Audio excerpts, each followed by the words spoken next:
we are getting ready for this retile of a bathroom.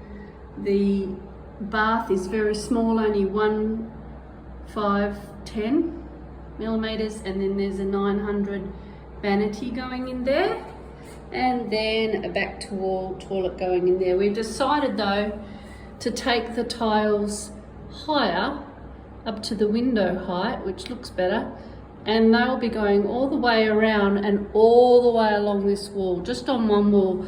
There's no rules about where you put tiles.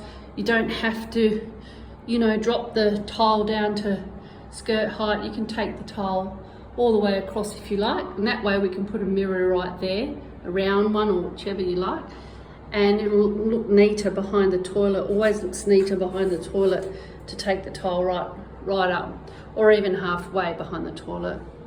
And then you just drop it down to skirting height here, and on this side you drop it down to skirting height here, which saves you money on tiles and tiling. And then you would take the tiles that previously they only came to there. That's not very good because there's going to be a shower on that side. So what we want to do is take the tiles all the way up to the top and across, and that's a much better way to finish it off.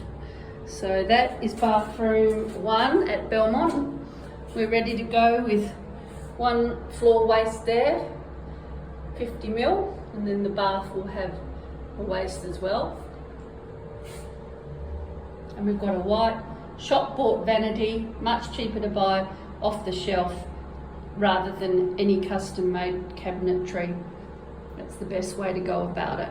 So this is going to look pretty fresh pretty soon. And we bought tiles from a tiles warehouse at only $15 a square metre, and that also will save us money.